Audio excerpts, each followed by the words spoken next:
Competition hub के video lecture में स्वागत है स्टूडेंट्स। आज मैं आप लोग को 70वीं बीपीएससी का GS2 का मेंस करवाने वाला हूं। जो लोग भी प्रशासनिक सेवा में जाने की सोच रखते हैं वो अभी से तैयारी करें, क्योंकि सितंबर मंथ में आपका 70वीं बीपीएससी बहुत ही भारी संख्या में सीट आ रही है और उसकी तैयारी अब जो है, पहले क्या होता था कि पहले लोग फ्री करके फिर मेंस में जुड़ते थे, लेकिन चूंकि अब बीपीएससी में देखा गया कि आप लोग को टाइम नहीं दिया जा रहा है, 1 से 1.5 महीना बाद मेंस ले लिया जाता है, तो उतने कम समय में आप मेंस नहीं कर सकते। इसीलिए पहले से ही आप जो है तैयारी जारी रखिए और साथ साथ प्री और मेंस के टॉपिक को साथ साथ कीजिए। और प्री के भी क्वेश्चन की जो प्रवृत्ति है, जो अगर आप देखेंगे तो आपको लगेगा कि मेंस के ही कॉन्सेप्ट पे आधारित क्वेश्चंस मैक्सिमम जो करेंट अफेयर्स के टॉपिक हैं, साइंस टेक के हैं, वो आपके देखने को मिलते हैं। इसीलिए अगर आप प्रशासनिक सेवा की इच्छा रखते हैं तो निश्चित रूप से साथ साथ मेंस करना शुरू कर दें, मेंस की तैयारी शुरू कर दें। और अब रेगुलर वे में हमारी संस्थान भी आपको पूरा मेंस की तैयारी करवाएगी। हमने 67th में भी तैयारी करवाया था और सारे क्वेश्चन हमारे क्लास नोट्स के थे और क्लास प्रोग्राम के थे। बहुत लोग उसमें जुड़े थे और उन्होंने लाभ लिया और 25-30 की संख्या में वो सफल भी हुए। तो कहने का अर्थ है कि अगर आप पहले से अपना जो तैयारी को एक कह सकते हैं रूप अगर दे देते हैं सितंबर तक आते आते, तो आपकी जो सफलता 110% श्योर हो जाती है कि निश्चित रूप से आप सफल होंगे। ठीक है, तो बैच स्टार्ट हो चुका है, बैच से भी आप जुड़ सकते हैं और पहले से भी हमारे बहुत सारे वीडियो बीपीएससी मास्टर चैनल है, उस पर भी आपको दिखाई देगा। और साथ साथ 2 चैनल है हमारे, कंपटीशन हब और बीपीएससी मास्टर। तो बीपीएससी मास्टर में हम मेन रूप से बीपीएससी के मेंस के सिलेबस को फॉलो करते हैं, जिसमें आपके GS1, GS2, हिस्ट्री ऑप्शनल और साथ साथ ऐसे ये 4 जो टॉपिक है बीपीएससी के, वो यहाँ पर आपकी तैयारी होगी। अब ऑप्शनल जैसे सब्जेक्ट है हिस्ट्री, उसमें अब आपको थ्योरेटिकल नहीं है, अब बस ओनली ऑब्जेक्टिव है। तो आप फिर ऑब्जेक्टिव की तैयारी भी कर सकते हैं हमारे चैनल के माध्यम से हमसे जुड़ करके।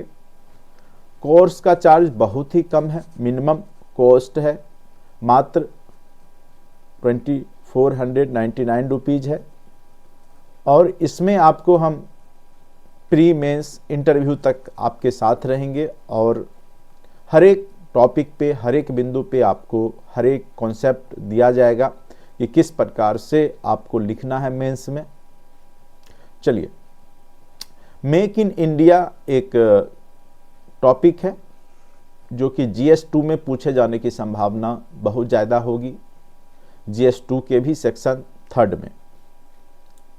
मेक इन इंडिया कह सकते हैं कि भारत सरकार की एक महत्वाकांक्षी योजना है, जो कि खास करके इस समय में भारत को पूरे विश्व में जो है प्रोडक्ट बनाने तथा साथ साथ रोजगार क्रिएट में नंबर 1 लाने का एक कह सकते हैं कि कॉन्सेप्ट है मेक इन इंडिया।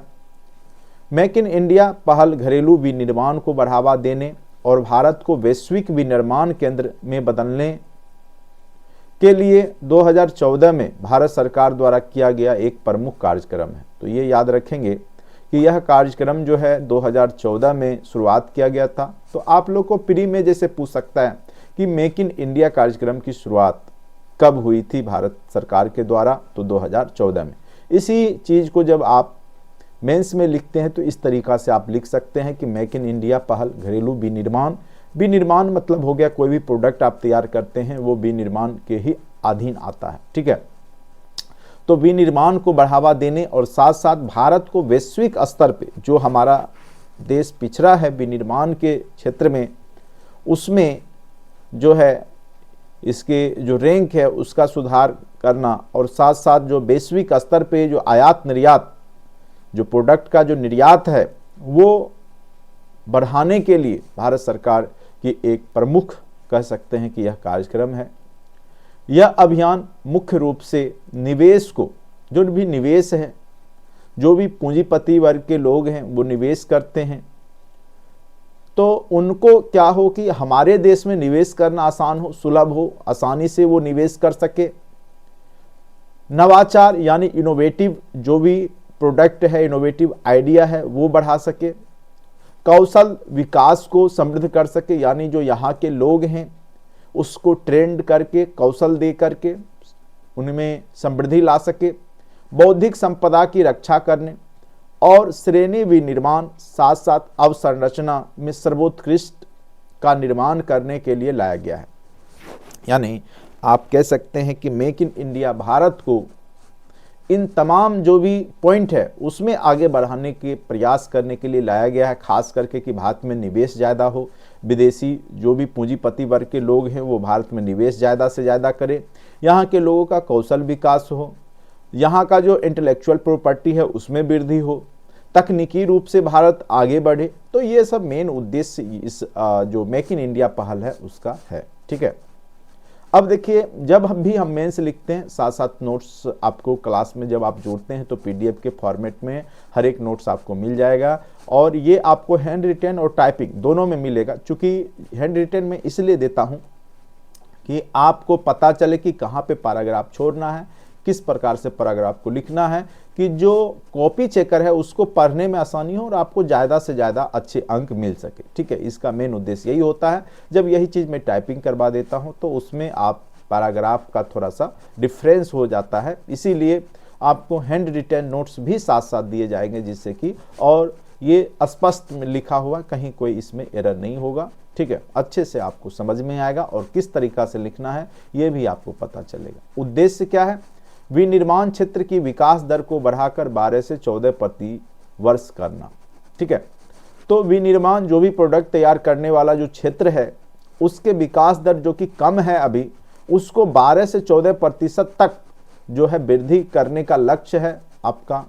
दूसरा, वर्ष 2022 तक संशोधित जो कि अब 2025 हो गया है, उसमें विनिर्माण क्षेत्र में 100 मिलियन अतिरिक्त रोजगार के अवसर क्रिएट करना।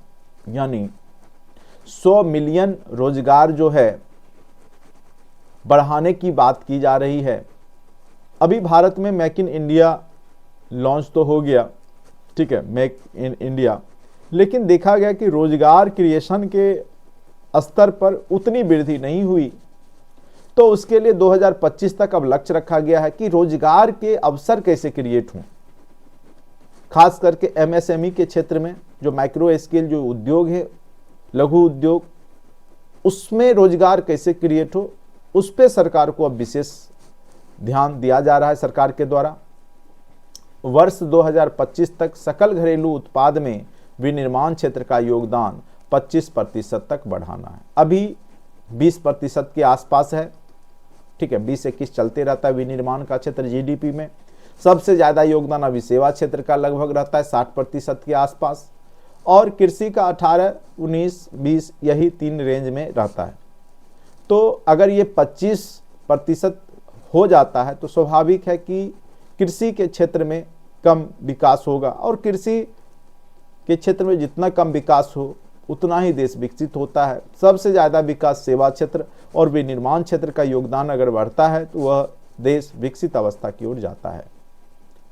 अर्थशास्त्रियों का ऐसा मानना है, और वास्तव में देखा गया भी है कि जो देश में सर्विस सेक्टर साथ साथ विनिर्माण क्षेत्र का योगदान बढ़ा, क्यों तो भारत जो है अविकसित अवस्था से विकासशील और विकासशील से अब विकसित की ओर बढ़ रहा है। तो ये बहुत बड़ी पहल कह सकते हैं भारत सरकार के द्वारा है। इसके लिए प्रमुख रणनीतियां भी हैं। क्या क्या रणनीतियां हैं जिसके तहत मेक इन इंडिया कार्यक्रम को सफल बनाया जा सकता है? सबसे पहला तथ्य है यहाँ पे व्यावसायिक प्रक्रियाओं को सुव्यवस्थित करना। जो भी व्यावसायिक प्रक्रिया है, अगर कोई कंपनी आना चाहती है, भारत में व्यापार करना चाहती है, तो उसको सुविधा अनुसार सभी तरह के फैसिलिटी उसको दिया जाए, टैक्स कम लिया जाए, कानूनी प्रक्रिया लंबी नहीं हो, तो उससे वो जल्द से जल्द कंपनियां भारत में आके अपना निवेश करेगी, अपना जो है सेटअप डालेगी। तो कंपनियों के लिए भारत में व्यापार करना सुगम बनाने के लिए नौकरशाही बाधा जो होते हैं, कानूनी प्रक्रिया, उसको कम करना तथा जो नियम कानून है उसको सरल बनाना, जिससे इजीली कोई भी व्यावसायिक कंपनियां, विदेशी कंपनियां भारत आकर के व्यापार कर सके।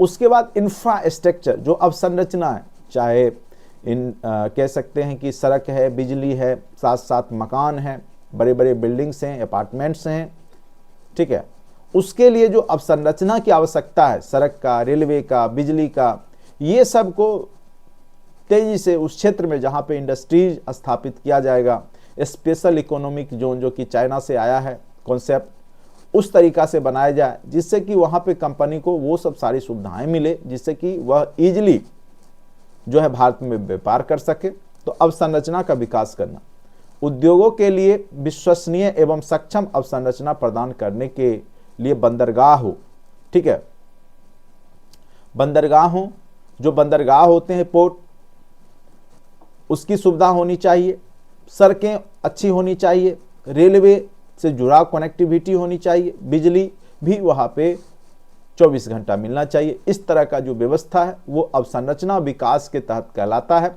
और ये अवसंरचना विकास जो है ये होना चाहिए, ठीक है। अब आते हैं कार्य बल को कुशल बनाना। जो मेन पावर है, जो मानव संसाधन है यहाँ के भारत के, उसको धीरे धीरे डेवलप करना होगा, उसको कंप्यूटर का नॉलेज देना होगा। और भारत सरकार ने बहुत तरह के कार्यक्रम के माध्यम से, चाहे प्रधानमंत्री कुशल युवा कार्यक्रम हो, चाहे मुख्यमंत्री कुशल युवा कार्यक्रम, उसके तहत युवाओं को प्रशिक्षण दिया जा रहा है विभिन्न क्षेत्रों में, विभिन्न टेक्नोलॉजी का। तो उससे क्या होगा कि यहाँ के कार्यबल, यहाँ के मानव संसाधन कुशल बनेंगे, और जिससे कि आगे चल के निर्माण क्षेत्र में क्या होगा कि एक कुशल श्रमिक मिलेंगे, और जिससे कि एक अच्छा डेवलपमेंट हो पाएगा। विनिर्माण क्षेत्र के लिए कुशल श्रमिकों के पूल के निर्माण के लिए कौशल विकास कार्यक्रमों में निवेश करना, और भारत सरकार निवेश कर रही है, युवाओं को ट्रेंड किया जा रहा है, जिससे कि वो आगे चल करके विनिर्माण क्षेत्र में अपना योगदान कर सके। निवेश को प्रोत्साहन देना, नेक्स्ट पॉइंट क्या है, निवेश। जो भी पूंजीपति वर्ग के लोग हैं वो यहाँ निवेश कर सके, उनको अच्छा से अच्छा मुनाफा देना होगा, जिससे कि वो बेहिचक यहाँ पे निवेश कर सके, अपनी पूंजी डाल सके। विनिर्माण क्षेत्र में विदेशी एवं घरेलू निवेश को आकर्षित करने के लिए कर छूट, यानी टैक्स का छूट देना पड़ेगा, साथ साथ सब्सिडी भी देना पड़ेगा, और अन्य प्रोत्साहनों को पेश करना होगा, जिससे कि निवेश को प्रोत्साहन मिले, और जो विदेशी कंपनी हैं या भारतीय निवेशक हैं वो भारत में निवेश कर सके, ऐसा प्रोत्साहन मिलना चाहिए उनको। उसके बाद विशेष करके प्रमुख क्षेत्रों पे भी ध्यान देना है, जैसे विकास के लिए जो लक्षित क्षेत्र हैं, जैसे ऑटोमोबाइल, जिसमें भारत तरक्की कर सकता है, एरोस्पेस, अभी देखिए नासा कितना आगे बढ़ा, तो भारत ने भी बहुत ज़्यादा अभी स्पेस पे ध्यान दिया है, और भारत का जो इसरो है वो इस क्षेत्र में बहुत आगे बढ़ रही है। तो एरोस्पेस के क्षेत्र में भी निवेश किया जा सकता है, विनिर्माण किया जा सकता है। रक्षा के क्षेत्र में, डिफेंस के क्षेत्र में भी आपको पता होगा कि भारत अब बहुत कम ही हथियार जो है विदेशों से आयात करता है, बहुत सारे हथियार अब भारत भी निर्यात करने लगा है छोटे छोटे देशों को, आसपास के दक्षिण पूर्वी एशियाई देशों को, और बहुत सारे उपकरण अब भारत स्वयं बनाने लगा है मेक इन इंडिया के तहत। उसके बाद इलेक्ट्रॉनिक्स और फार्मास्यूटिकल्स, यानी जो भी दवाइयां हैं, मेडिसिन है, आपको पता होगा कि कोरोना काल में भारत ने बहुत सारे विकसित देशों को दवाइयों का सप्लाई किया, और अपने आप को जो है फार्मास्यूटिकल्स कंपनी में अग्रणी बनाया, अपने आप को जो है बताया पूरे विश्व को कि हम दवाई निर्यात कर सकते हैं। तो इस प्रकार से जो है प्रमुख क्षेत्र पर विशेष ध्यान देने की बात है। अब देखिए मेक इन इंडिया कार्यक्रम के तहत, मेक इन इंडिया कार्यक्रम के तहत 2 कार्यक्रम आपको देखने को मिलेगा, वो क्या क्या है उसके बारे में जानिए। सबसे पहला है मेड इन इंडिया। सबसे पहला क्या है आपका, मेड इन इंडिया। सबसे पहला कार्यक्रम है made in India. Made in India क्या होता है कि भारत में प्रोडक्ट बनाने की बात है। एक होता है मेक फॉर इंडिया, ठीक है, तो मेड इन इंडिया का मेन लक्ष्य है कि विदेश से जो आयात होता था वो आयात नहीं करना है। मेक फॉर इंडिया यानी निर्यात तो नहीं करना है हमें, लेकिन भारतीय लोगों की जरूरत को पूरा करना है। मेक फॉर इंडिया यानी भारतीय लोग उसको यूज करें, भारत में बनने वाले और भारत में बिकने वाले प्रोडक्ट को तैयार करना। मेड इन इंडिया में मेन रूप से जो है बाहर से भी अगर पार्ट पुर्जे आते हैं तो भारत में असेंबल किया जाए, भारत का मोहर लगना चाहिए उसमें कि भारत में बना है।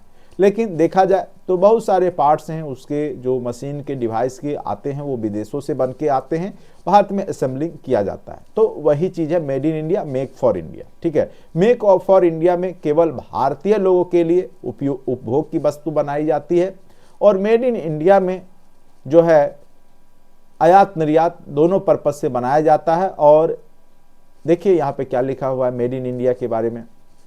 इससे तात्पर्य भारत में उत्पादों की असेंबलिंग या विनिर्माण, भले ही उनके घटक विदेश में विनिर्मित किए हों। मेड इन इंडिया का मतलब है कि भारत में असेंबलिंग होगा, विनिर्माण होगा, भले वह प्रोडक्ट के जो कहते हैं सह उत्पाद या उसके घटक जो हैं पार्ट हैं वो विदेश में ही क्यों ना बन के आए हों। जैसे मान के चलिए एक बाइक है, तो बाइक में जो है उसमें व्हील होता है, चक्के होते हैं, उसका एक मशीन होता है इलेक्ट्रॉनिक डिवाइस, जैसे डिजिटल मशीन लगेगा। तो तरह तरह के जो डिवाइस होते हैं वो सब अलग अलग जगहों पे बन के आएंगे और भारत में क्या हो जाएगा, असेंबल हो जाएगा। तो इस तरीका से भारत मेड इन इंडिया कार्यक्रम को लॉन्च किया है।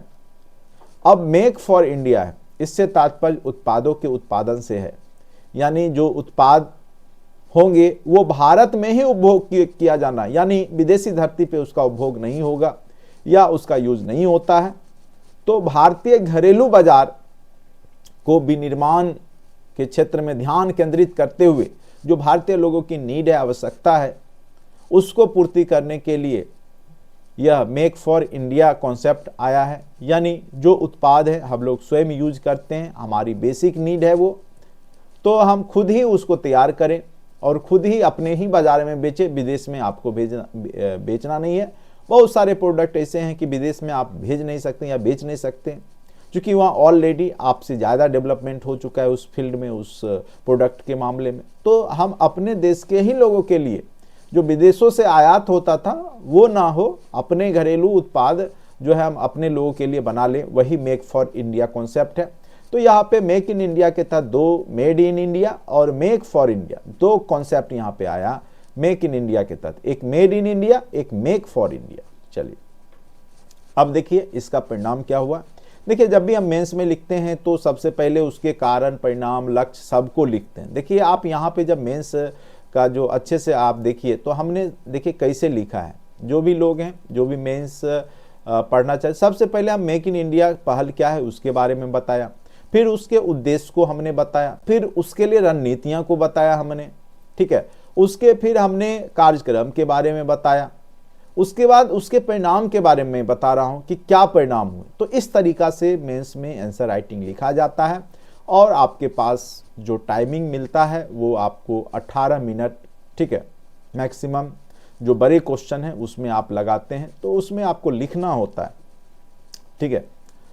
तो उस कम टाइम पे शॉर्ट में महत्वपूर्ण तथ्य को लिख दें, उसी में आपकी बहादुरी है। ज़्यादा लिखना नहीं, ये नहीं कि आ रहा है तो पूरा लिखने लग गए तो टाइम ही खत्म हो जाएगा, तो आप अच्छे अच्छे मेंस के क्वेश्चन नहीं लिख पाएंगे, पूरा नहीं हो पाएगा तो नंबर स्वाभाविक है नहीं आएगा, ठीक है। तो एक तरीका है, एक वे है टाइम मैनेजमेंट करने का, वो भी मैं धीरे धीरे आपको बताऊंगा कि मेंस में किन किन बातों पे आपको ध्यान देना है। भारत ने विश्व बैंक के कारोबार की सुगमता सूचकांक जो परिणाम हुए देखने को मिले मेक इन इंडिया को, उसके तथ्य, ये क्वेश्चन फिर आपका प्री का भी बन जाता है। भारत ने विश्व बैंक के कारोबार सुगमता सूचकांक easy of doing business index में अपनी रैंकिंग 2014 से, जो कि 2014 में 142 था, वही रैंक 2020 में आके 63वां हो गया। यानी इतना सुधार देख रहे हैं, 142 से सीधे हम लोग 63वां रैंक पे 2020 में पहुंच गए। इसका मतलब है कि मेक इन इंडिया कार्यक्रम ने भारत को बिजनेस कारोबार के मामले में बहुत आगे बढ़ाया, और भी बढ़ने की आवश्यकता है। भारत ने रक्षा, डिफेंस, खास करके रेलवे, नागरिक उड्डयन जैसे विभिन्न क्षेत्रों को निजी एवं विदेशी निवेश के लिए खोल दिया। अभी आप देखिएगा कि भारत में उड्डयन है, एरोप्लेन, ठीक है, लोग जो गरीब लोग हैं वो भी अब एरोप्लेन पे चढ़ रहे हैं। ऐसा इसलिए संभव हो पाया क्योंकि भारत में नागरिक उड्डयन के मामले में बहुत ज़्यादा विकास देखने को मिला, दरें सस्ती की गई, जिस कारण से अब हवाई चप्पल पहनने वाले भी लोग हवाई जहाज पे चढ़ रहे हैं। तो ये भारत के लिए एक कह सकते हैं कि बहुत बड़ी बात है। भारत ने रक्षा, रेलवे, नागरिक उड्डयन जैसे विभिन्न क्षेत्रों में निजी एवं विदेशी निवेश को खोल दिए, जिससे कि भारतीय एवं भारत के विकास में योगदान मिल रहा है। भारत ने ऑटोमोबाइल, जो भी आपके ऑटोमोबाइल हैं, टैक्सी कंपनियां, ऑटोमोबाइल, उसमें फ़ोन के विनिर्माण में, फ़ोन आप देखे होंगे कि भारत में बहुत ज़्यादा बनने लगे हैं, असेंबल होने लगे हैं। नवीकरणीय ऊर्जा, खास करके सौर ऊर्जा से संबंधित। उसके बाद कपड़ा उद्योग में भी बहुत ज़्यादा जो है तेज़ी से वृद्धि देखने को मिली है। और कोरोना के टाइम पे देखने को मिला था, जो भी आपके फार्मास्यूटिकल कंपनियां थी, दवाइयां बनाने वाली या जो प्रोडक्ट बनाती है, मेडिकल प्रोडक्ट, उसमें भी बहुत ज़्यादा डेवलपमेंट देखने को मिला। भारत में मोबाइल फ़ोन विनिर्माण में अग्रणी देश बन गया है। 2017-18 में 200 से अधिक इकाइयों ने 225 मिलियन से अधिक हैंडसेट उत्पादन किया। आप सोच सकते हैं कि भारत जो कि मोबाइल में बहुत पिछड़ा था, अब भारत ने 225 मिलियन से भी अधिक हैंडसेट मोबाइल का उत्पादन कर दिया। ठीक है, तो ये किस कारण से संभव हुआ? तो मेक इन इंडिया जो प्रोत्साहन मिला, जो विदेशी कंपनियां आई भारत में, मेड इन इंडिया या मेक फॉर इंडिया जो कॉन्सेप्ट आया, उसके तहत ये सब संभव हो पाया। तो इस प्रकार लास्ट में निष्कर्ष जरूर लिखना है मेंस के राइटिंग में। लास्ट में निष्कर्ष में क्या लिखना है? इस प्रकार हम पाते हैं कि भारत का मेक इन इंडिया पहल भारत में विनिर्माण क्षेत्र को बढ़ावा देने में सहायक सिद्ध हुआ है। कुछ विद्वानों ने रोजगार के अवसर में वृद्धि नहीं होने के कारण इसकी आलोचना भी की है। इसका आलोचना भी हो रहा है कि हमने प्रोडक्ट विनिर्माण में वृद्धि तो कर लिया, लेकिन रोजगार तो क्रिएशन हुआ ही नहीं, बेरोजगारी दर तो बढ़ रहा है। किंतु देखिए, कुछ ना कुछ कमियां होती है, उसको सुधारा जा सकता है। किंतु अगर इसके साथ साथ राष्ट्रीय औद्योगिक नीति रोजगार सृजन को लाया जाता है तो निश्चित रूप से रोजगार के साथ साथ विनिर्माण क्षेत्र में वृद्धि देखने को मिलेगी। तो यानी एक औद्योगिक नीति, जो राष्ट्रीय 2023 की जो औद्योगिक नीति लाया जाए, सही ढंग से उसको लागू किया जाए, तो रोजगार के साथ साथ विनिर्माण क्षेत्र में वृद्धि देखने को मिलेगा, जिससे भारत एक जो है विकसित अवस्था की ओर बढ़ेगा, विनिर्माण क्षेत्र में विकसित होगा। तो इस प्रकार से आप मेक इन इंडिया कार्यक्रम को मेंस राइटिंग में लिख सकते हैं। ठीक है, तो सबसे पहले मेंस में यह ध्यान देना पड़ता है, जब हम राइटिंग करते हैं तो सबसे पहले भूमिका लिखते हैं। भूमिका मतलब वो क्या चीज है, ठीक है, जैसा हमने लिखा है। उसके बाद उसके उद्देश्य को लिखते हैं, क्या उद्देश्य है उस कार्यक्रम का। तीसरा, उद्देश्य होने के बाद इसके जो कार्यक्रम के जो पार्ट हैं, सब पार्ट है, उसके बारे में चर्चा करना है। फिर लास्ट में परिणाम को लिखना होता है। तो ये बात अगर आप जानते हैं कि किस प्रकार से लिखना है, तो आप इसको अगर 3 से 4 पार्ट में बांट करके लिख लेते हैं मेंस में, तो मुझे लगता है आपके बेहतर अंक होंगे, यानी